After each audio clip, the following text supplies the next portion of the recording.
there's carnivorous bats, there's bats that eat fruit, and then why do we call bats vampire bats? Did we initially think at one point in time they were sucking blood? There are some vampire bats. They're found only in Latin America now. Oh, so they're real.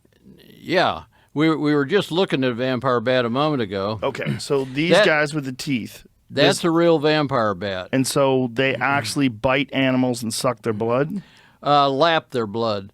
What is this that we're looking at? That's the kind of special tongue that a vampire bat has. Oh, for that. Whoa. Now, before you get too put off by vampire bats, I'm not put off. I'm excited. Let me point out that these are really sophisticated animals that in every way.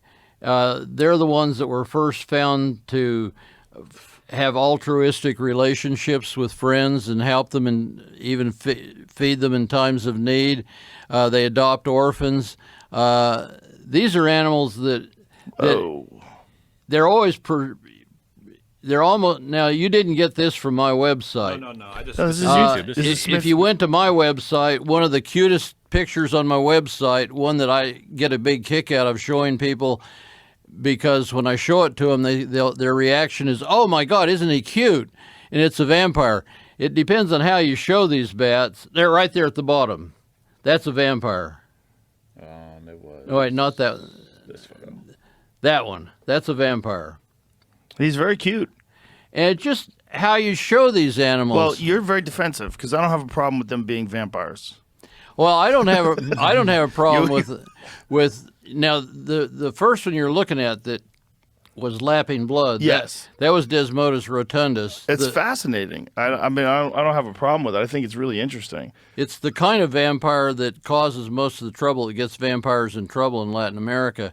They're a problem because we came in, cut down the rainforest, and brought in cattle, and they overpopulated because they had an easy food supply. Okay, so that's what they're causing trouble down in Latin America, because there's so many of them?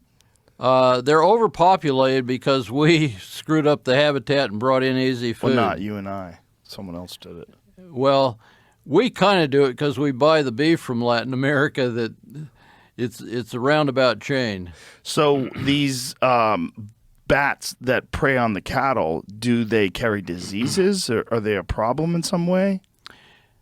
Not commonly.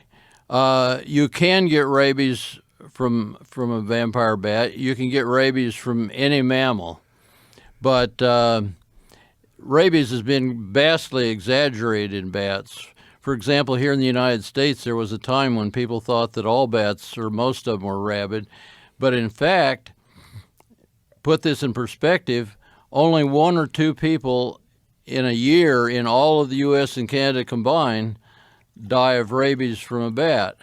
And those people die because they picked up a sick one, got bit in self-defense, and didn't use good sense and go get checked out. And there's a vaccination you can take that would be 100% effective. I read a story about a guy who was outside of a cave and bats flew by and scratched him. And then he wound up getting rabies from that. Sounds like a bit of an exaggeration and maybe taken a bit out of context. Oh, yeah? I heard he died. Well, if you get rabies, you're going to die, but Yeah. or most of the time you will. But take me, for example.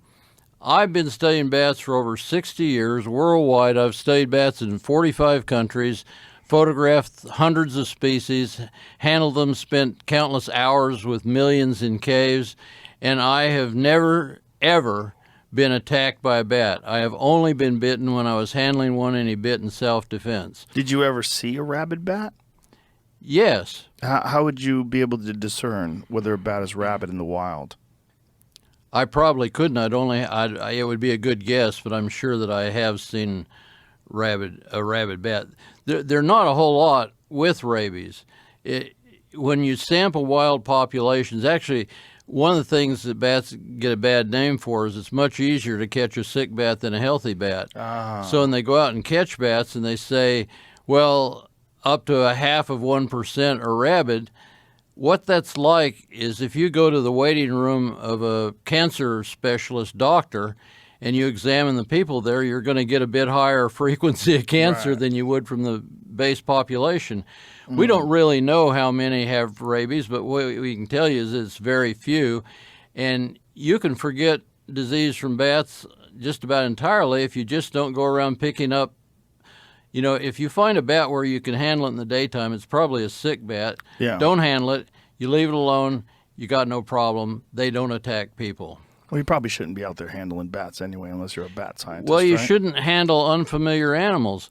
Let me point out that while we make a big deal out of the 1 or 2 people in a year that die of rabies from a bat bite in the U.S. and Canada combined, in the U.S. alone, we lose between 40 and 50 people a year from dog attacks. But before we go on a rampage to rid dogs from our neighborhoods, we might consider how hypocritical that would be in a country where our spouses kill us off by the thousands. So the moral of the story is, if you're brave enough to own a dog and get married, you certainly ought to be brave enough to handle having a few bats in your neighborhood. That's a good point. It's all about numbers, right? Yeah.